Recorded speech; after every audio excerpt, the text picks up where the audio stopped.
Alléluia. Alléluia. Est-ce que tu as été béni depuis ce lundi?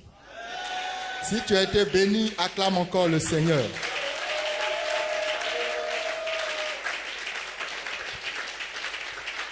Alléluia.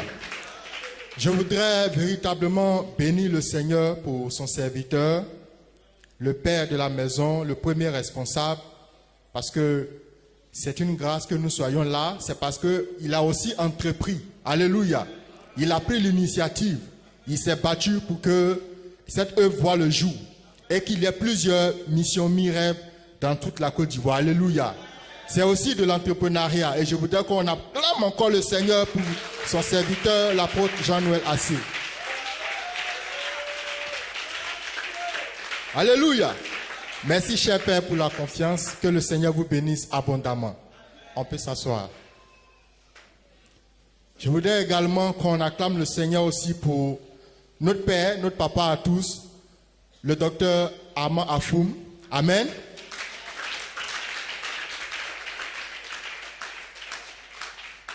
Alors, hier, nous avons parlé des différentes qualités de l'entrepreneur. Alléluia. Nous avons parlé des qualités humaines et morales. Amen. Après, nous avons parlé des qualités professionnelles et des qualités spirituelles. Alléluia. Après, nous avons aussi parlé de pourquoi entreprendre. Amen. Quelle était la nécessité pour nous d'entreprendre? Et nous avons vu beaucoup de paramètres parce qu'à travers l'entrepreneuriat, on créait des emplois, on se réalisait, la réalisation de soi, l'accomplissement de soi, et on apportait des solutions à la société. Alléluia. Et c'est véritablement important de comprendre ces notions-là. On a vu aussi que entreprendre était aussi notre mission en tant qu'être humain, d'être productif, d'être créatif, de voir aussi des choses sortir de nous. Au même titre que nous faisons des enfants, aussi des projets, des idées sortent de nous. C'est tout cet ensemble-là qu'on appelle la fécondité. Amen. Ce qui est contraire à la stérilité. Alléluia. Alors aujourd'hui, nous allons aller dans l'aspect pratique. Amen. Et je souhaite que ce soit aussi interactif. C'est-à-dire que ce soit, il y a des moments où on va échanger, vous et moi. Alléluia. Nous allons parler des différentes étapes de la création de l'entreprise. Alléluia. Quelles sont les différentes étapes? Nous avons été préparés. Alléluia. Nous avons vu un peu les différentes étapes préparatoires en termes par rapport aux qualités, par rapport aux dispositions que l'entrepreneur doit prendre, à la formation, aux capacités qu'il doit avoir. Maintenant, nous allons aller dans les différentes étapes de la création. Amen. La première étape, c'est l'idée. Amen. On peut dire que l'idée, c'est l'essence même de l'entrepreneuriat. C'est la base, c'est le point de départ de l'entrepreneuriat. Parce que sans idée, il n'y a pas d'entreprise. On ne peut pas se lever comme ça et lancer une entreprise. C'est parce que l'on a eu une idée, on a eu une inspiration que on commence déjà à planifier les éléments qu'il faut pour véritablement donner forme à cette inspiration-là. Alléluia. Donc l'idée, c'est cette essence, c'est cette étincelle, ce déclic-là qui se produit dans votre esprit par rapport à une situation donnée, par rapport à un constat donné, et qui vous donne de pouvoir vous rendre compte que vous avez la capacité aussi d'apporter une solution. Alléluia. Et c'est cela qu'on appelle l'idée. Amen. Donc on dit ici que l'idée est le point de départ de toute initiative entrepreneuriale. Une idée est avant tout le fruit d'une idée. Bon, c'est une répétition, mais c'est le fruit d'un constat. C'est le fruit d'un déclic. Amen. Voilà. Donc dans l'idée, il y a ce que vous pensez de meilleur pour la société. Votre vision pour le monde. Pour l'environnement dans lequel vous vivez. Ce que vous pensez, votre conception. Parce que nous sommes tous différents. Chacun a sa vision du monde. Et l'entrepreneur qui est L'entrepreneur qui a l'esprit entrepreneurial, celui qui a l'esprit d'entreprise et d'initiative, il a toujours une vision pour l'environnement dans lequel il vit. Amen. Et au nom de cette vision, de cette pensée-là, donc il émet des propositions. Et ce sont ces propositions-là qu'il transforme en entreprise et qui façonnent aussi la vie de ses concitoyens. Donc, dans l'idée, il y a votre vision pour la société, pour le futur. Ce qui sera bon, ce qui sera meilleur, que vous pouvez apporter à vos contemporains, à vos semblables. C'est l'une des composantes de l'idée. Amen. Et deuxième chose, dans l'idée, il y a ce qui sera rentable et source de profit. C'est pour ça qu'on dit business, affaires. Il y a ce que vous voyez de rentable. Quand vous sortez, ou bien quand vous allez coucher sur votre lit, vous constatez, vous pensez à des choses. Vous savez que c'est rentable, vous savez que c'est source de profit. Et ça vous donne des idées, ça crée un déclic en vous. Et ce n'est pas tout le monde qui pense la même chose que vous. Peut-être d'autres ont la même pensée, mais c'est différent.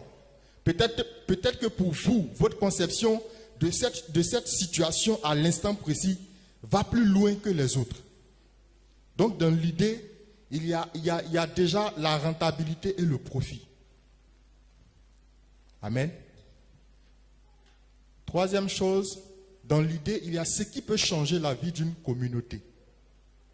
C'est toujours l'esprit du changement, l'esprit de l'innovation. Ce que vous pensez apporter de meilleur pour changer la vie des autres. Et c'est ce que vous allez décliner en une entreprise de service ou à travers un produit qui va apporter une satisfaction, qui va apporter un bien-être à un quartier, à une communauté, à un pays, etc. Alléluia. Donc l'idée aussi peut partir de là. Donc, pour me résumer, l'idée peut partir de votre vision pour la société, de ce qui sera rentable, c'est-à-dire que du profit que vous allez tirer, par exemple, du constat ou bien du déclic qui se passe dans votre esprit par rapport à une situation donnée. Est-ce que ça sera rentable? Est-ce que ça sera source de profit? Le fait déjà d'imaginer cela, ça peut vous pousser à entreprendre. Parce que effectivement, c'est ce qui va changer votre destinée. Et il y a ce qui peut changer la vie d'une communauté. Alléluia. Voilà. On continue. L'origine de l'idée. Alors, quelle est l'origine de l'idée? D'où naît l'idée? D'où naît ce déclic-là qui se passe dans votre esprit? Amen. Ça peut partir de l'observation. L'observation, c'est une qualité aussi essentielle. L'observation est égale à la curiosité. Quelqu'un qui observe beaucoup trouve toujours qu'il y a quelque chose à faire. Trouve toujours qu'il y a un manque, il y a une situation à combler, il y a quelque chose qu'on peut décanter comme situation, ou bien il y a une solution qu'on peut apporter à un problème. Alléluia. Donc, votre idée peut naître de l'observation. Vous arrivez dans un quartier où il n'y a pas de pressing, un nouveau quartier. Vous observez effectivement que les gens, ceux qui sont véhiculés, ils vont peut-être en ville pour déposer dans des pressings existants. Donc, vous observez qu'il y a un manque. Qu'est-ce que vous faites? Vous commencez déjà à planifier dans votre esprit la création d'un pressing dans le quartier. Alléluia. C'est parce que vous avez remarqué que les gens font beaucoup d'efforts pour pouvoir avoir des vêtements propres. Puisqu'ils doivent aller au travail et rentrer, c'est difficile. Amen. Ils ont aussi des problèmes parce que avoir une fille de maison aujourd'hui, c'est compliqué. Les gens ne veulent plus travailler. Donc ça aussi, c'est un problème pour eux. Du coup, vous qui pensez qu'il est nécessaire, important d'installer un pressing dans le quartier, vous avez plus de chance parce que c'est un nouveau quartier et il n'y a pas beaucoup de commerce. Donc, les gens seront obligés de venir chez vous. Alléluia. Donc, c'est ça l'observation. Alléluia. Alléluia.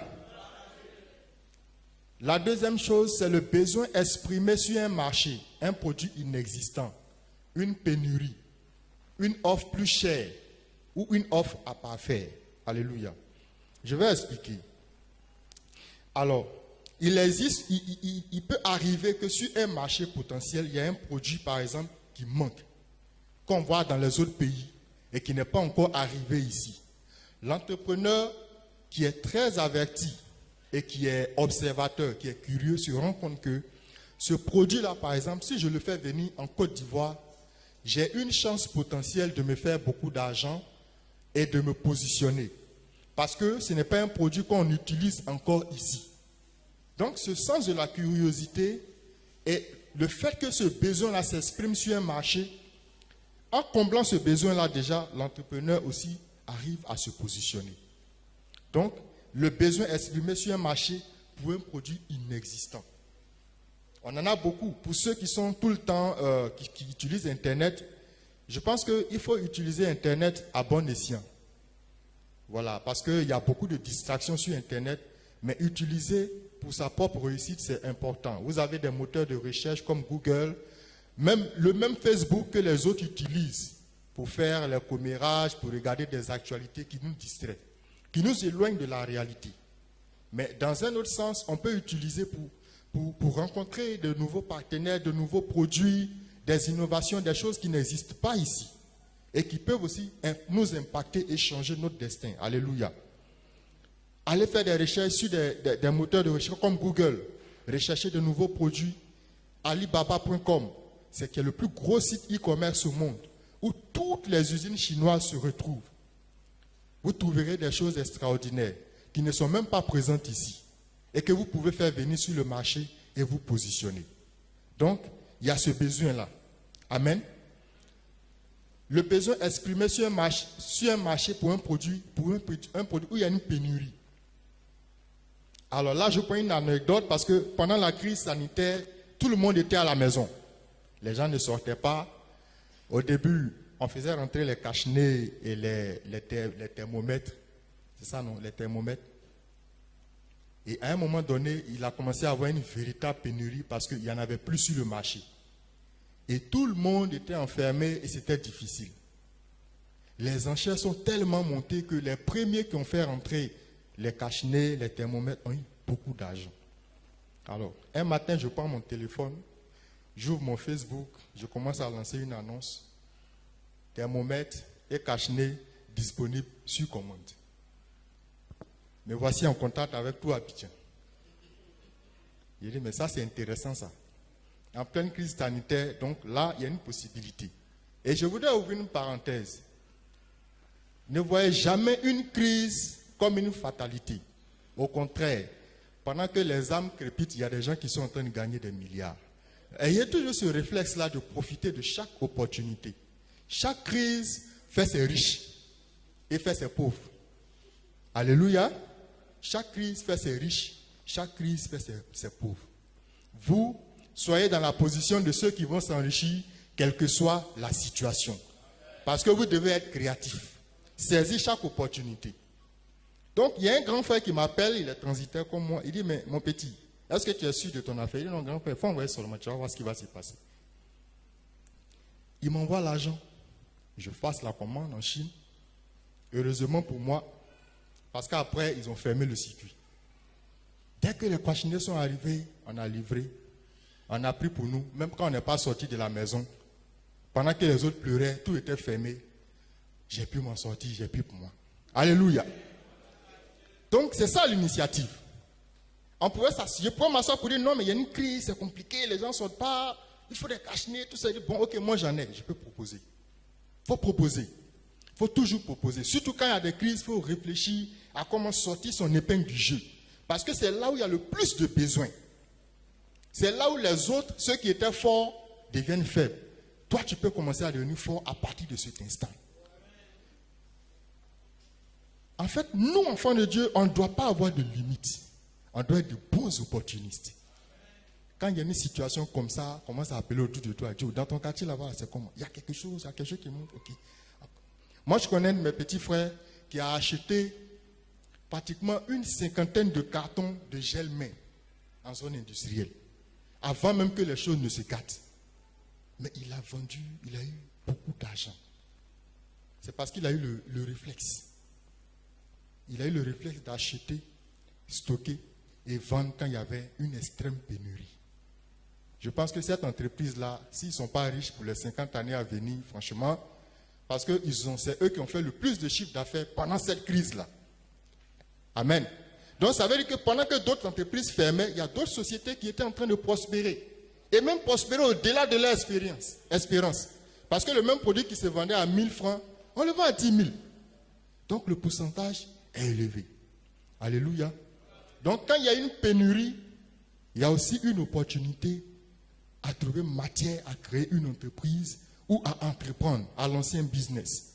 Alléluia. Le besoin aussi peut s'exprimer par rapport à une offre plus chère. Nous voyons le cas des transferts d'argent. Les entreprises de téléphonie mobile avaient des taux élevés. Il a fallu qu'une offre concurrente vienne se présenter avec un taux vraiment, avec un coût très bas. Tout le monde est parti. On a dit non, vous êtes trop cher, on ne veut plus de vous. Il y avait même des campagnes sur les réseaux sociaux pour dire c'est bon comme ça. Il y a un pingouin qui est là, nous on est avec le pingouin maintenant. Votre affaire là, on n'est plus dedans. Alléluia. Et ça marchait, les autres étaient obligés de s'aligner. Amen. Donc nous aussi, regardons sur le marché des choses qui coûtent cher, où les gens font trop d'exagérations. Et puis recherchons la source, essayons d'apporter une amélioration au niveau du prix. Tout le monde va venir vers toi, parce que tu as quelque chose qui les intéresse. Aujourd'hui, la vie est chère. Donc les gens seront très à l'aise pour acheter quelque chose qui est plus accessible. Mais il faut aussi veiller à la qualité. Donc, si tu as le prix et la qualité, mais tu prends ta part de marché. Alléluia. Donc, ça aussi, c'est un facteur de réussite. On se positionne par rapport à un avantage concurrentiel sur les autres. C'est vraiment, je veux dire, c'est réaliste. Et c'est très réaliste. Souvent, gagner de l'argent, c'est pas compliqué. C'est juste des réflexes. C'est juste un peu de stratégie. Et je pense que ça marche. Le Seigneur disait dans la parole que les fils de ce monde sont plus avisés que les fils des lumières. On voit, on sait que c'est bon, mais on n'ose pas se lever. Soyons aussi très avisés.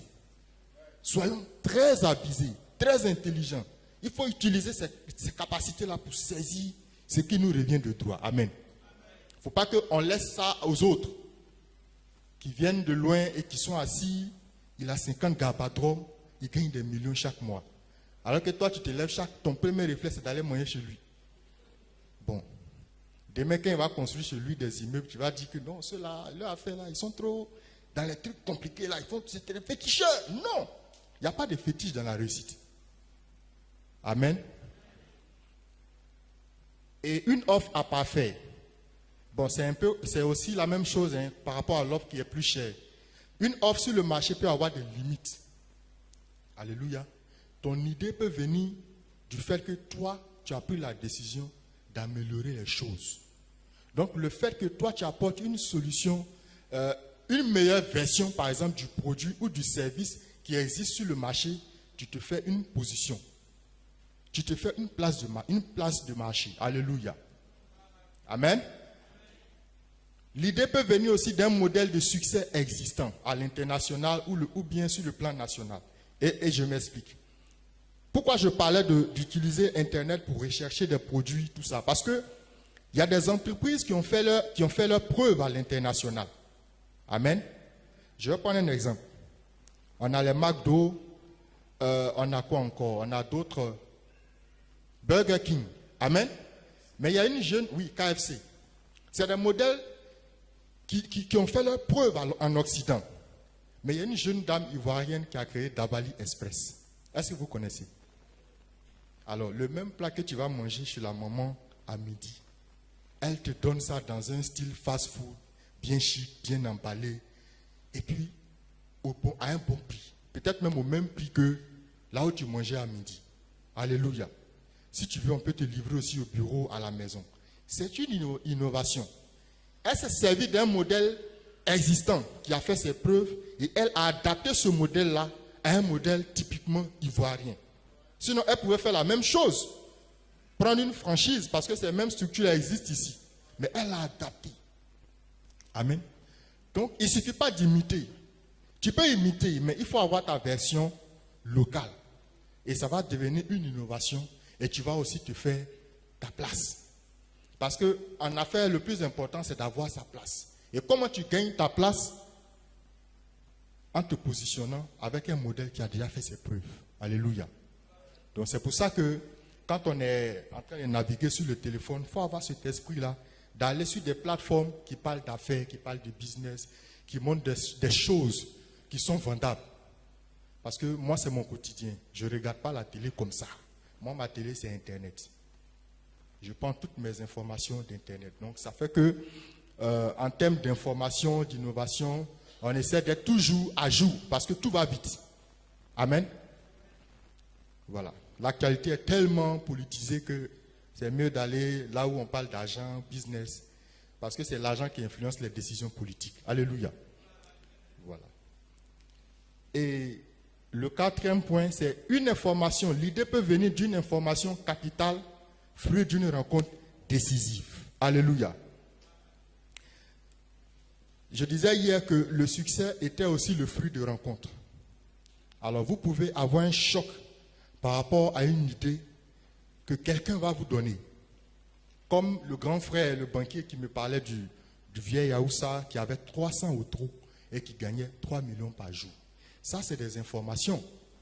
Mais si tu n'as pas échangé avec la personne, tu ne peux pas avoir ces informations. Donc, de par cette capacité à pouvoir communiquer, notre sens de la communication et de l'interaction avec les autres, on arrive à avoir des informations.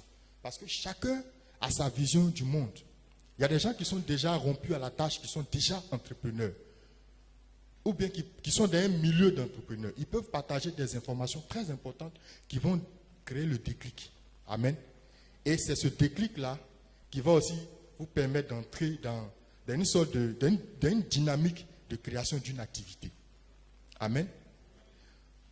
Parce qu'ils vont vous donner des informations. Si ce n'est pas des gens méchants qui cachent les informations, il peut te dire combien il gagne dans son activité. Peut-être qu'il a Boaké, toi tu es à Abidjan. Tu reproduis le même modèle à Abidjan, tu vas aussi t'en sortir. Alléluia. Donc il est important d'être toujours au contact avec le milieu ou bien les gens qui sont dans le milieu pour lequel on veut se positionner. Si tu veux être entrepreneur, il faut véritablement marcher avec les entrepreneurs ou bien tous ceux qui sont au cœur du milieu des affaires. Alléluia. Que le Seigneur nous bénisse.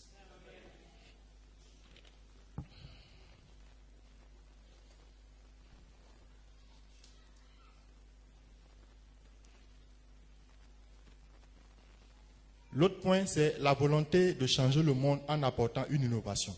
Bon, au risque de me répéter, c'est un peu ce que je disais tout à l'heure. Vous voyez une situation, par exemple, une situation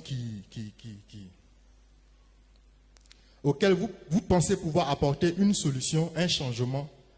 Donc, vous voulez innover autrement, venir sous un autre aspect, en fait, avec une nouvelle méthode, avec de nouveaux procédés qui vont véritablement révolutionner la vie des gens. Je prends toujours le cas des Wave parce que c'est véritablement, ils nous ont apporté un soulagement. D'abord, on fait des transferts moins chers, mais aujourd'hui, il y a la possibilité de transférer de l'argent via les QR codes. Et ça, c'est une innovation, c'est un changement véritablement qui influence notre quotidien. Tu n'as plus besoin d'aller t'arrêter devant un guichet pour attendre. Il suffit juste de sortir ton code, l'autre sort son code, vous scannez, tu lui envoies ce que tu as à lui envoyer. C'est rapide, c'est facile. Donc, la volonté de changer le monde en apportant une innovation. L'innovation, c'est ce qu'on apporte de nouveau. C'est véritablement ce qu'on apporte de nouveau, ce qu'on apporte de différent. Ce qui peut radicalement changer un ordre ancien. C'est ça, l'innovation. Et donc, l'idée aussi peut naître de cette volonté-là. Et ça peut créer un véritable boom, voilà, dans la vie de l'entrepreneur, mais aussi dans la société. Alléluia. L'idée peut venir de l'expertise et de la passion. Je m'explique. L'expertise, c'est beaucoup plus pour les hommes de métier. Voilà. C'est une expertise pour laquelle vous êtes hautement qualifié. Je prends le menuisier.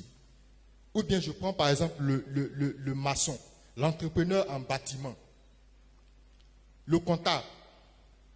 En tout cas, tous ceux qui exercent un métier pour lequel ils sont hautement qualifiés et pour lequel ils ont une véritable passion. Et votre idée de de formaliser cette expertise et cette passion, cet amour extrême que vous avez pour votre métier, peut vous emmener à lancer une activité, à créer une entreprise, à créer une activité autour de votre activité, de votre passion, du métier que vous avez appris, du métier que vous exercez depuis des années. Alléluia. Donc l'idée de se lancer peut venir aussi de là. J'ai fait des études en soudure. Je vois qu'il y a une opportunité dans le domaine de l'immobilier pour faire des portes en aluminium, des portes vitrées, de belles portes. Je sais que j'ai une expertise, je connais le matériel qu'il faut acquérir pour pouvoir me lancer. Et je sais que c'est un milieu où il n'y a pas trop de gens qui sont véritablement outillés. Et moi, je peux mieux faire que les autres parce que j'ai regardé sur le marché. Je sais que les finitions ne sont pas trop bonnes, les délais de livraison ne sont pas respectés. Alors moi, je peux faire mieux parce que j'ai le matériel, j'ai la compétence et je me sens capable de manager à la fois au niveau des hommes ou bien au niveau aussi de mes finances. Je me sens prêt à m'engager. Et donc l'idée et le déclic peut naître de là et ça peut susciter aussi cette volonté-là de pouvoir passer d'un cadre informel à un cadre formel. Alléluia. Donc l'idée peut partir aussi du savoir-faire et de l'amour extrême que vous avez pour ce que vous savez faire. C'est ça la passion. Et quand on est passionné pour un métier, on arrive à véritablement traverser tous les obstacles, toutes les difficultés qui se présentent à nous. On ne sent même pas les situations qui se présentent parce qu'on le fait par amour pour ce qu'on sait faire. Alléluia. Donc, l'idée de vous lancer peut naître de là. Amen. Donc, disons que l'entrepreneur n'est pas le fruit d'un acte isolé. Ce n'est pas quelqu'un qui s'est levé un matin pour dire « oui, je vais entreprendre ». Non, c'est parce qu'il avait d'abord une idée. Et l'idée qu'il a est née de tout ce constat ou bien de tous ces éléments-là. Il est le fruit de rencontres, de bouleversements, de chocs, d'informations. Il est aussi porteur d'une vision, de valeur, d'un idéal. L'entrepreneur, il marche avec sa vision du monde. Il n'a pas la même horloge que nous parce que quand toi tu dors, lui, son cerveau tourne jusqu'au matin. Parce qu'il a des problèmes à régler, il a des solutions à apporter. Il est tout le temps actif. Souvent même, il se surprend en train de réfléchir dans son sommeil. Parce qu'il y a trop de choses qu'il veut régler. Il sent que, non, s'il fait ça, c'est bon. Non, ça va créer un véritable boom. Non, ça, c'est bon. Donc, il est passionné par sa chose. Amen. Et c'est très important. Donc, ce n'est pas un acte isolé. Ce n'est pas quelque chose qui est improvisé. Mais ça a une source. Amen. Quand vous voyez Mark Zuckerberg, aujourd'hui patron de Facebook, très riche à son jeune âge, c'est parce qu'il a doté le monde entier d'un outil de communication qui transcende l'espace géographique. Je suis à Abidjan, toi tu es en France, on peut s'écrire. Quand je poste mes photos, mon actualité, toute la terre entière, en tout cas tous ceux qui me connaissent, même ceux qui ne me connaissent pas, qui sont amis avec moi, arrivent à savoir ce que je fais. Et au début, les gens ne comprenaient pas sa vision. On dit, mais lui, ça c'est pas vendable. Mais lui, il savait déjà ce qu'il allait faire. Amen. Aujourd'hui, Facebook est devenu un outil marketing incontournable où il y a des milliards de personnes. Et l'outil de publicité Facebook, on va en parler après, vous permet d'atteindre toute la Côte d'Ivoire. Mais il faut payer. Lui, c'est son principe. C'est comme ça qu'il gagne son argent. Si tu veux atteindre 10 000, 5 000, 20 000, 100 000 personnes par jour, il y a le montant. Amen. Mais ce n'est pas gratuit aussi pour toi. Parce que si tu as mis 100 000, que tu as par exemple 10 millions de stocks, tu es sûr de vendre au moins 1 million pour 100 000. Tout dépend maintenant de ta maîtrise de cet outil-là. Au départ, les gens pensaient que c'était un outil simple, où les gens pouvaient échanger, bavarder. Mais après, lui, dans sa vision, c'est pour ça que j'ai dit hier que l'entrepreneur doit avoir une vision lointaine de son projet. De sorte qu'on lui dise, tu avais raison trop tôt. Et les gens donnent raison aujourd'hui parce que cet outil-là, au-delà de l'aspect ludique, est un véritable outil marketing. C'est un outil de vente que des millions d'entreprises dans le monde utilisent. Donc pendant que lui il dort, il gagne de l'argent. Et un conférencier disait que la meilleure façon de savoir que tu as réussi, c'est quand tu gagnes de l'argent, même quand tu dors. C'est-à-dire que tu es encore rentable dans ton sommeil. Facebook tourne 24 heures sur 24. Il ne fait plus d'efforts. Parce que ça marche déjà. Bon, la différence ici, c'est que quand ça marche comme ça, le boss, il est ailleurs. Mais lui, il a toujours une équipe de recherche qui travaille chaque jour sur des innovations. C'est la différence un peu entre nous. Et nous, en tant qu'entrepreneurs qui sommes véritablement ici, on doit corriger ça. C'est cette discipline-là qui doit nous animer. Le succès n'est pas la finalité. C'est au contraire le point de départ. Amen. Le succès d'une entreprise, ce n'est pas la finalité, c'est le point de départ. Parce que là, tu es au sommet. Il faut rester au sommet. Et derrière, en fait, il y a aussi d'autres sommets. Parce que même parmi les milliardaires, il y a les plus gros milliardaires. Amen. Parmi les millionnaires, il y a ceux qui sont encore plus riches. Donc, quand l'entreprise atteint un certain niveau, il faut véritablement passer à un cap de recherche, de développement, d'innovation, de veille technologique. Alléluia. Amen. Allons-y.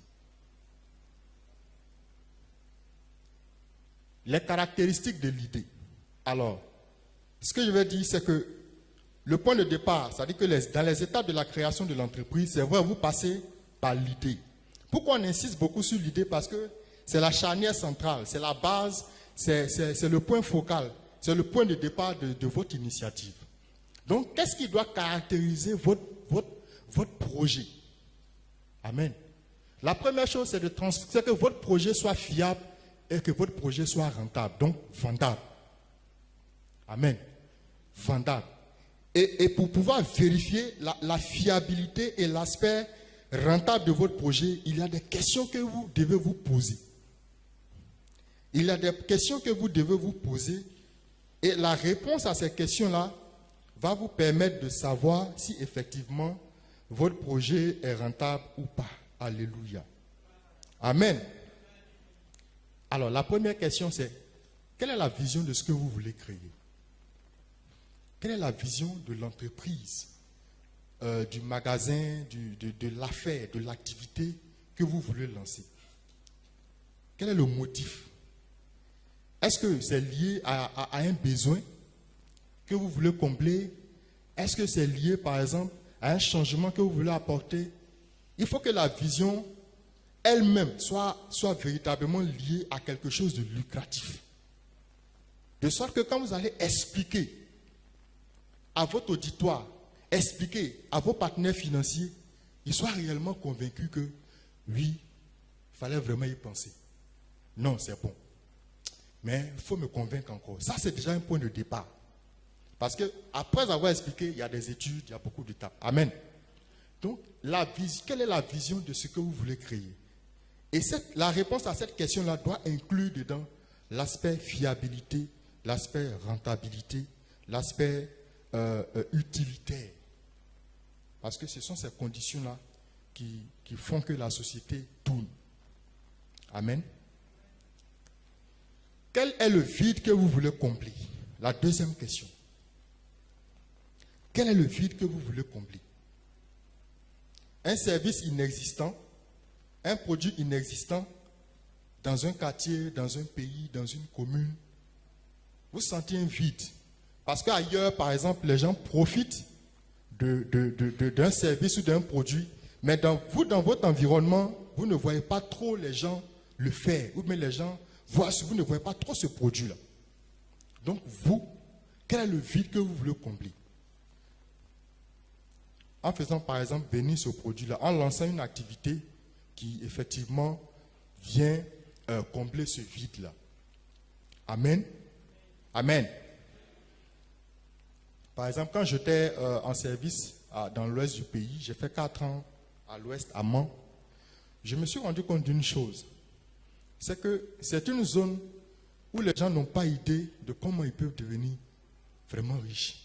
Parce qu'il y a des villages qui sont sur des montagnes, qui sont dans des endroits reculés, où les gens n'ont même pas accès à des choses de première nécessité.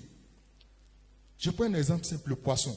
Le poisson que les importateurs envoient dans cette zone-là, ce n'est pas du poisson de qualité. Souvent, c'est des petits poissons qui sont pas vraiment ce que nous on a l'habitude de voir ici à Abidjan. Je me suis dit, mais attends, qu'est-ce qui empêche ces importateurs-là ou bien ces revendeurs-là, il y a des chambres froides, mais ils n'ont pas véritablement la nourriture de qualité. Souvent, les surgelés qu'ils vendent, quand tu manges, tu sens qu'il y a trop d'intrants chimiques. Du coup, l'entrepreneur que je suis, je m'assois et puis je réfléchis. Je me dis, mais bon, voici un constat que je fais. Voici un besoin à combler. Amen. Comment est-ce que moi, je peux arriver à régler ce problème-là? D'abord, pourquoi est-ce qu'ils n'arrivent pas, ces poissons, cette viande importée de qualité, pourquoi elles n'arrivent pas jusqu'ici? Est-ce à cause du transport? Quelles sont les réalités auxquelles ils sont confrontés? Déjà, c'est un premier facteur de curiosité. Amen. Donc, moi, en tant qu'entrepreneur, je cherche déjà à lever tous les obstacles.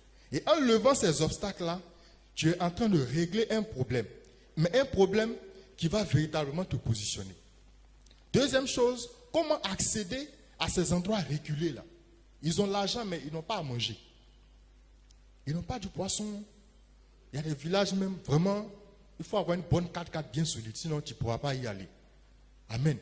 Comment atteindre ces zones-là? Souvent, il y a des jours de marché. Les gens ont l'argent sur eux, mais c'est difficile.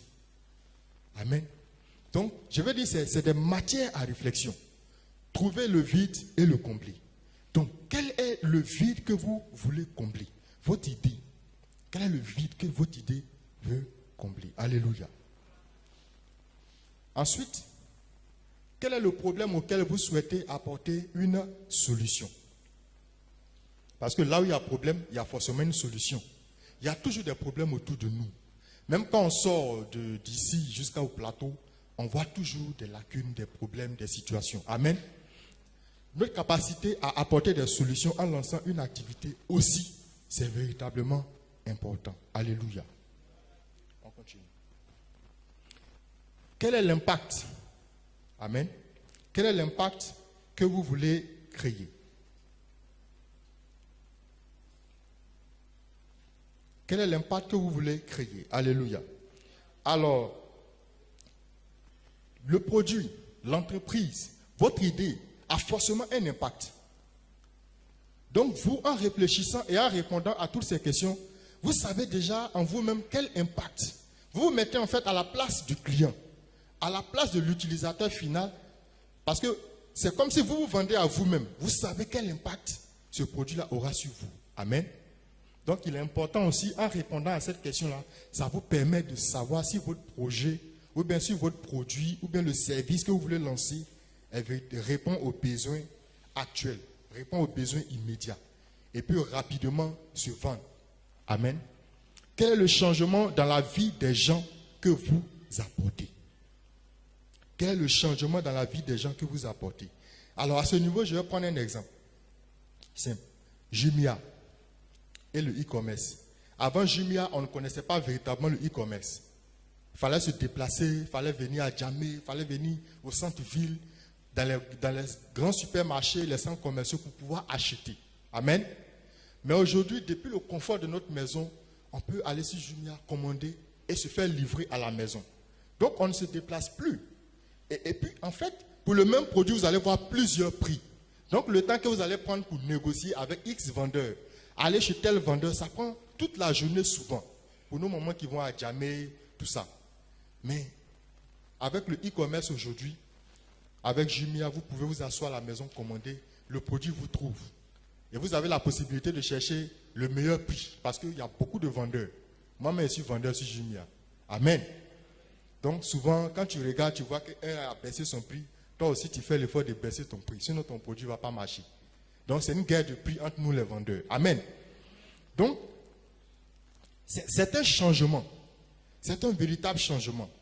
Ceux qui font, par exemple, les restaurants en ligne, ils prennent une villa, ils s'équipent et ils commencent à faire la cuisine. À midi, ils ont déjà au moins 10, 15 entreprises qui doivent livrer. Parce que les gens ne veulent plus se déplacer, sortir, prendre leur pause. Ils préfèrent rester au bureau, manger, finir rapidement et puis être opérationnels. Parce que souvent, en allant prendre la pause et en revenant, ils peuvent être en retard, il y a des choses qui vont rater. Donc, c'est un service, c'est une valeur ajoutée. Il y a un changement en fait qui se produit dans la vie des gens. Vous leur faites gagner du temps. Amen. Donc, quel est le changement? Vous, votre idée, L'idée, le déclic qui se produit dans votre esprit, quel est le changement que ça peut apporter dans la vie des gens? Amen. Et c'est important. Alléluia. L'autre aspect, c'est en quoi le monde est-il meilleur par ce que vous faites ou proposez? C'est-à-dire que votre idée, quand vous pensez à votre idée, en quoi est-ce que ça peut rendre le monde meilleur? Amen. Pour ceux qui suivent les réseaux sociaux, il y a une structure, une jeune dame qui a eu la lumineuse idée de créer de l'émotion dans la vie des gens. C'est-à-dire que demain, je sais que maman Afoum a son anniversaire. J'appelle la jeune dame, je dis, bon, écoute, fais-moi un bouquet de 500 000 et va chez maman Afoum, dis-lui que son fils l'aime beaucoup et que c'est son cadeau d'anniversaire. Elle se lève, elle vient chez toi avec la musique, tout ça. Et puis elle crée l'émotion. On appelle ça surprise event pour ceux qui sont beaucoup sur les réseaux sociaux. Mais c'est une innovation. Parce que ça crée l'amour. Amen. Ça crée l'amour. Elle rend le monde meilleur parce que même les gens qui sont les plus compliqués, qui sont toujours la mine serrée, elle arrive à les faire sourire. Elle arrive même à faire sourire des ministres, des DG, des gens importants. Parce que à travers ce qu'elle fait, des gens ils ont l'opportunité de prouver, de démontrer qu'ils aiment leur prochain. Amen. On a vu, il y a une histoire qui quand même a failli me faire pleurer parce qu'il y a une dame qui a été recueillie. C'est-à-dire que son père était le propriétaire de la maison où les locataires vivaient et son père étant décédé, c'est l'un des locataires qui l'a accueilli et qui l'a élevé jusqu'à ce qu'il la mette à l'école, elle est devenue responsable dans une entreprise. Et la fille du monsieur s'est attachée à elle aussi. Donc elle est tombée dans une famille qui lui a donné tout l'amour possible en tant qu'orpheline. Et sa soeur étant à l'extérieur, envoie la dame vers elle pour lui dire vraiment je t'aime beaucoup, joyeux anniversaire. Et elle raconte cette histoire émouvante. Tout Internet était en train de pleurer, les gens parlaient, les gens pleuraient. C'est vraiment intéressant. Donc elle crée à travers son concept, elle crée l'émotion. En même temps, elle gagne de l'argent. Elle est seule encore aujourd'hui à le faire. Alléluia. C'est une innovation. Vraiment, on peut acclamer ça quand même. Elle change notre quotidien, elle rend le monde meilleur. Elle rend notre monde meilleur. Parce qu'elle crée de l'émotion. Alléluia. Et c'est un esprit de créativité. Elle n'a pas dormi là-dessus. Elle a décidé d'obéir à cette voie-là et de prendre l'initiative de le faire. Et ça marche. Ça marche tellement bien que ce n'est pas évident qu'elle puisse être copiée maintenant. Peut-être après. Alléluia. Qu'est-ce qui rend votre idée irrésistible, différente des autres? Mais avant ce point-là, toujours en ce qui concerne le fait de rendre le monde meilleur, il y a aussi Yango. Avant, on sortait, on se faisait insulter par les chauffeurs de taxi. Souvent même, tu négocies, le gars ne veut rien comprendre. Amen. Mais depuis que Yango est arrivé, tu es assis là où tu veux, le monsieur il gare, allô, je suis là, venez. Tu as l'occasion même de voir le prix. Toi-même, tu vois le prix, tu sais que ça t'arrange. Bon, quand il t'arrive d'arrêter un taxi, que le gars, il se joue les difficiles, tu dis, bon, ok, pardon, il faut partir, je vais arrêter mon Yango. C'est mieux comme ça. Ils ont changé nos vies parce que en digitalisant le transport, en dématérialisant le transport aujourd'hui, on a moins de soucis. Il y a même d'autres services comme Hitch, il y a d'autres structures qui se lancent aussi. Alléluia. Tout ça, ça nous apporte de la valeur ajoutée. On fait moins d'efforts aujourd'hui. Parce que les entrepreneurs qui sont dans ce domaine ont compris que les gens font trop d'efforts pour se déplacer. Donc pourquoi ne pas aller vers le client lui-même? Pourquoi ne pas lui permettre de choisir l'offre qui l'intéresse? Il y a Yango normal, il y a Yango VIP, il y a un autre. Donc tu choisis, si tu veux Freon, le climatiseur, tout ça, donc le véhicule, tu payes en fonction du confort que tu demandes. Amen. Donc c'est aussi ça. Alléluia. Et qu'est-ce qui rend votre idée irrésistible?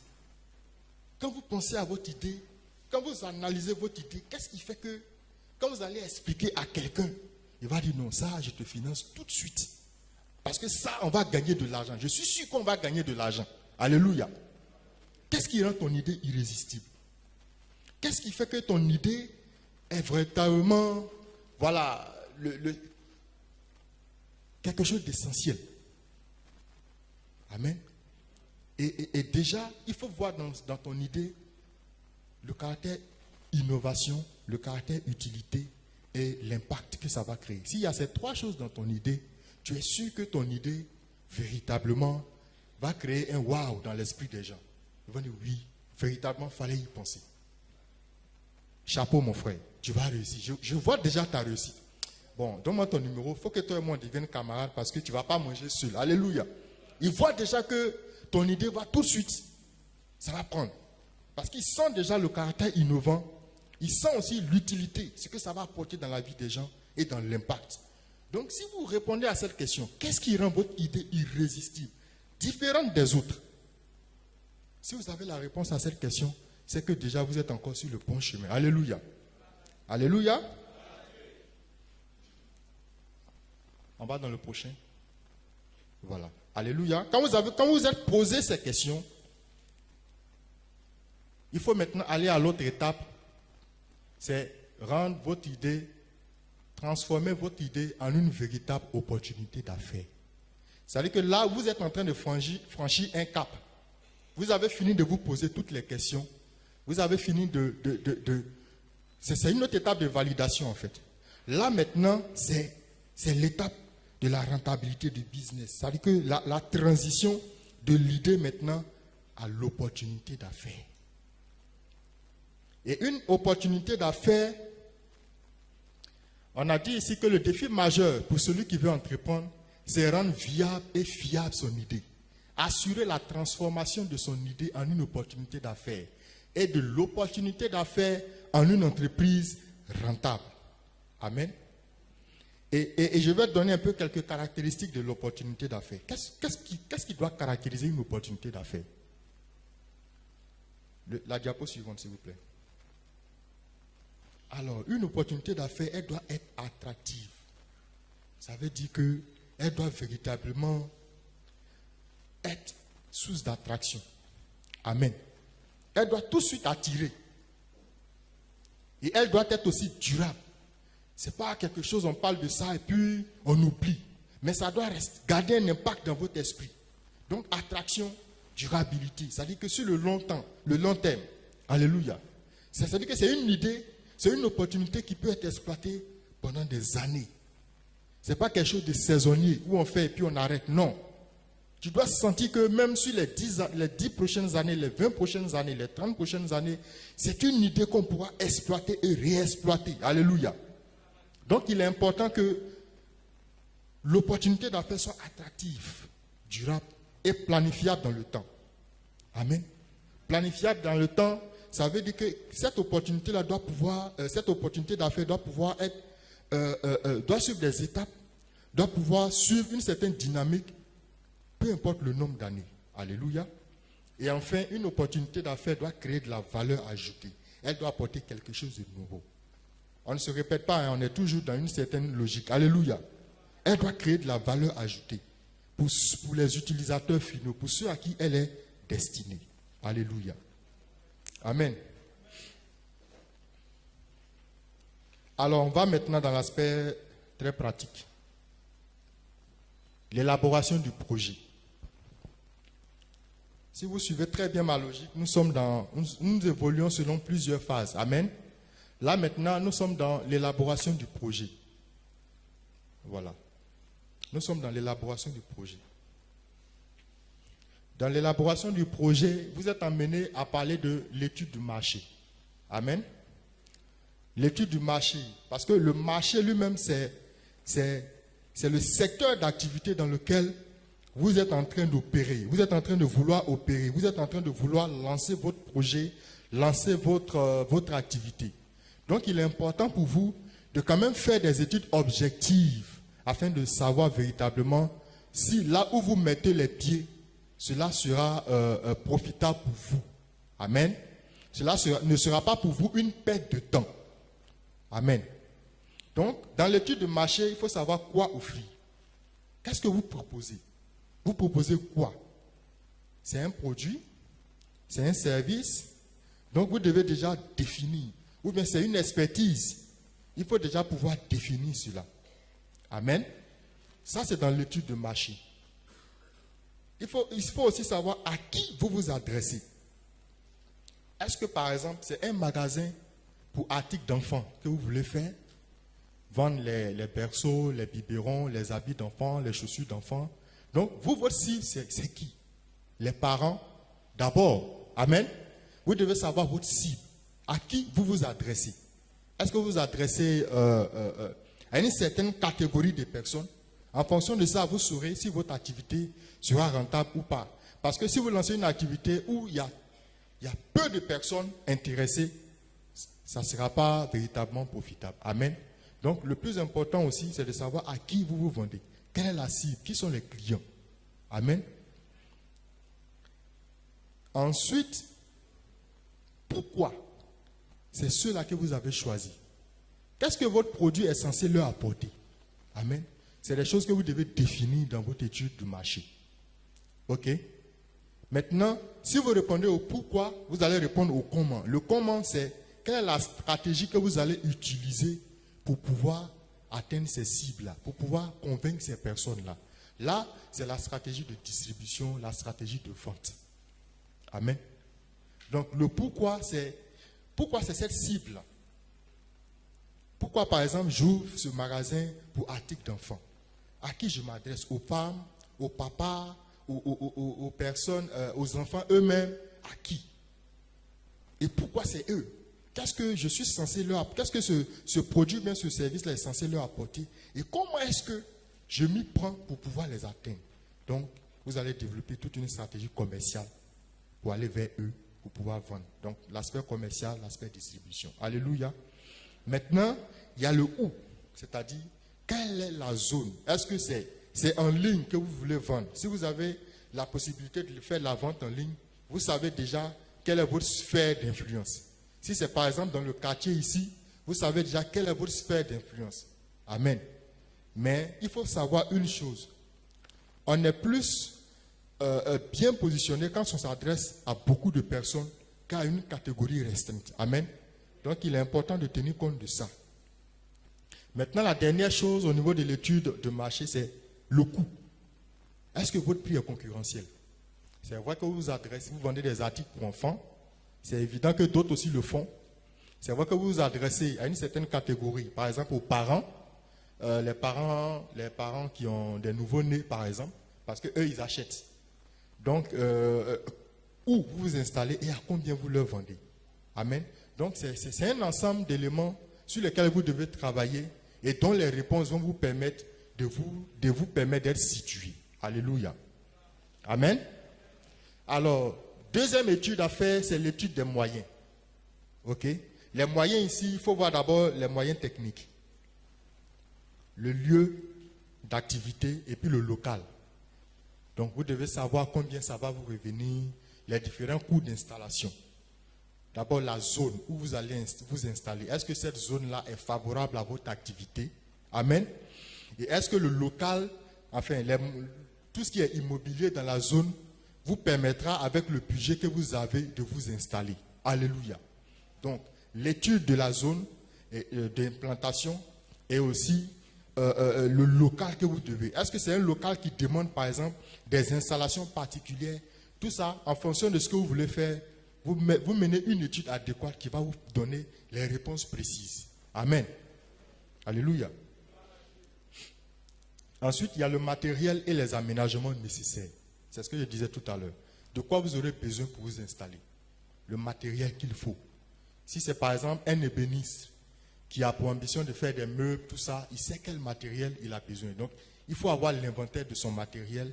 Il faut avoir aussi l'inventaire de tout le dispositif qu'il doit mettre en place pour pouvoir lancer son projet d'ébénisterie. Alléluia. Il peut commencer aujourd'hui d'une certaine manière, mais il sait qu'il a un planning à faire jusqu'à ce que son projet soit véritablement réel. Et c'est ça l'étude en fait. Alléluia. Nous avons ensuite les moyens humains. Alors on en parlait hier, faire le projet seul ou pas. Faire le projet seul ou pas, c'est-à-dire que est-ce que vous, pour ce projet-là, vous aurez besoin d'un associé ou bien vous allez le faire seul? Tout dépend de l'expérience de chacun. Beaucoup ont une mauvaise expérience avec les associations. Mais est-ce que ça sera un frein? Est-ce qu'en étant seul, ça vous permet d'aller plus vite? Ou bien ça vous donne de la sécurité? Ou bien est-ce qu'en étant avec quelqu'un, vous vous sentez capable de pouvoir vous entendre avec lui pour aboutir à une vision commune. Ça, c'est vous, dans votre étude, c'est vous qui le saurez. Alléluia. Maintenant, le besoin personnel. Besoin de personnel, pardon. Comme on le disait hier, il faut vous entourer de personnes qualifiées. Donc, vous saurez, en fait, dans la phase d'étude, au niveau des moyens humains, quel est le nombre de personnes dont vous avez besoin pour démarrer. Et puis, à long terme, quel est le nombre de personnes que vous envisagez embaucher pour pouvoir être compétitif et pour pouvoir être véritablement une entreprise modèle. Amen. Voilà. Ensuite, il y a l'étude financière. L'étude financière, alors vous avez besoin de faire une étude financière pour savoir quels sont vos besoins pour démarrer, vos besoins en finance en fait. De quoi avez-vous besoin pour démarrer? Et comment est-ce que vous financez votre activité? Est-ce que vous allez prendre un prêt à la banque? Est-ce que vous allez solliciter la famille? Est-ce que vous allez solliciter, est-ce que c'est vous-même votre propre épargne, votre propre argent que vous allez engager? Est-ce que votre argent est suffisant? Donc, il faut faire une étude à ce niveau-là pour pouvoir véritablement vous lancer. Donc, vous allez chiffrer vos besoins, lister vos besoins et puis les ressources financières dont vous avez besoin avec la recherche de financement. Alléluia. Amen. Et donc, vous devez aussi vérifier la rentabilité. Est-ce que quand vous avez fait au niveau du besoin, par exemple, au niveau du plan, la prévision financière, l'état des lieux financiers, est-ce que vous avez maintenant une idée claire de la rentabilité? Et ça, c'est ce qu'on appelle le compte des résultats prévisionnels. C'est-à-dire que par rapport aux différents besoins que vous avez, les charges que vous avez, et puis les différents chiffres d'affaires, quand vous retirez tout ça, est-ce que vous pensez pouvoir rentable? À combien de pourcents? À 10%, à 20%, à 30%, à 100% et plus? C'est dans l'étude financière et c'est au niveau de la rentabilité que vous saurez. Amen. Voilà. Prévoir les entrées et sorties. Ça rejoint aussi la rentabilité parce que vous devez calculer vos charges mensuelles. Les impôts vont vous coûter combien? Le loyer va vous coûter combien? Le personnel va vous coûter combien? Il y a beaucoup d'éléments à prendre en compte. Amen. Voilà, le temps court. Je pense que ça, c'est véritablement... il y a beaucoup de choses à dire. Mais déjà, il faut savoir que vous avez des entrées et des sorties. Est-ce que entre les entrées et les sorties, quand vous faites la soustraction, qu'est-ce qui vous reste? Ça vous permettra de savoir si votre projet est rentable ou pas. Amen. Le seuil de rentabilité, c'est effectivement ce que je disais. Amen. Voilà. Et puis, il y a l'étude juridique. Alléluia. Au niveau de l'étude juridique, vous allez choisir la forme juridique. Est-ce que c'est une entreprise individuelle que vous allez créer? Est-ce que c'est une SARL? Est-ce que c'est une SA, une société anonyme, pardon? Ou bien c'est un groupement d'intérêt économique? Donc, je pense que demain, nous allons essayer d'échanger un peu là-dessus en profondeur. Quand nous serons dans la phase même de la création selon la loi ivoirienne. Alléluia. Mais je pense que ce soir, nous allons nous arrêter à ça parce que nous sommes déjà dans notre timing. Et donc, quand vous commencez au niveau de l'idée, jusqu'aux différentes études que vous avez à mener, jusqu'à l'étude juridique, alléluia, vous avez déjà une idée du projet lui-même, de manière structurée, de manière organisée. Et ça peut vous donner une orientation précise avant de passer à la création de l'entreprise. Amen. Les différentes phases d'études, ça, on peut véritablement expliquer en profondeur, mais je pense qu'on va trouver une autre occasion pour pouvoir en parler. Amen. Mais il y a beaucoup d'éléments que tout un chacun doit comprendre. Si vous maîtrisez, si vous comprenez ces différentes phases d'études-là, je pense que ça sera très bénéfique parce que vous aurez déjà validé votre idée et vous serez prêt à passer à l'étape finale qui est la création de la société ou bien de votre activité de lancement parce que vous avez tous les indicateurs financiers, les indicateurs sur le marché, les indicateurs par exemple sur l'aspect juridique de votre société, l'aspect comptable et vous savez déjà à quel pourcentage en termes de rentabilité vous allez gagner. Si vous ne voyez pas de rentabilité déjà, bon, ça veut dire que vous n'avez pas fait bonne route, il faut changer de stratégie. Amen.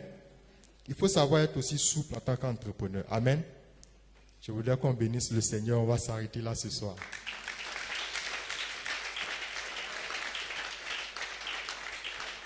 Alléluia. Je pense que demain, nous allons beaucoup plus nous accentuer sur des cas pratiques. Amen. Et nous allons échanger. On sera aussi véritablement, ça sera très interactif. Donc, si quelqu'un a des questions, on va prendre 3 questions. Et puis,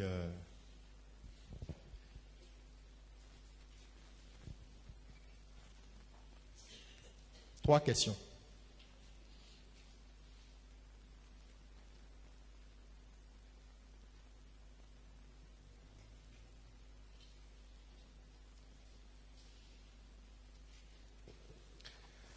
En tout cas, que Dieu te bénisse. Amen.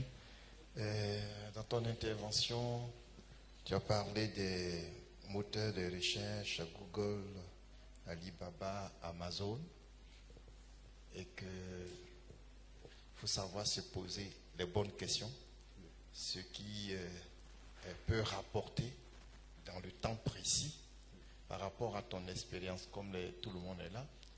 Quelles sont les questions que tu te poses généralement quand toi tu vas sur un moteur de recherche? Alors moi, déjà, la première chose que je fais quand je vais sur un moteur de recherche, c'est de rechercher les produits gagnants. Parce que dans notre jargon, il y a ce qu'on appelle les produits gagnants. En tant que vendeur, e-commerçant, le produit gagnant, c'est le produit qui ne coûte pas trop cher à l'import, qui n'est pas trop volumineux, et c'est le produit qui se vend, qui n'a pas trop de... Il y a des caractéristiques, hein, c'est ce que j'explique en fait. Le produit n'est pas trop volumineux, il n'est pas trop cher à l'import, il ne demande pas une technologie ou bien une compétence particulière pour pouvoir le vendre. Parce qu'il y a des produits en réalité qui font beaucoup parler. Et quand tu expliques trop, le client, il commence à devenir réticent. Donc il y a ce volet-là. Et puis veillez aussi à savoir est-ce que ce produit-là, il est conforme à nos réalités ici. Est-ce qu'il peut marcher? Donc si c'est un nouveau produit, il faut passer par la phase d'échantillonnage. Donc il y a déjà l'aspect échantillonnage auquel on pense. Si c'est un produit qui existe déjà, est-ce que ce modèle que tu veux faire venir, est-ce qu'il a quelque chose de différent qui est vendu par rapport à ce qui est vendu sur le marché?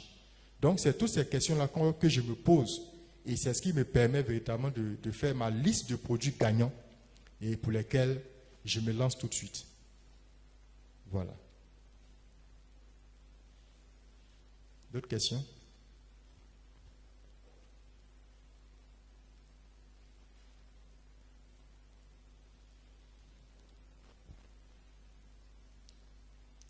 Il n'y a pas de questions? Bon. On va acclamer le Seigneur.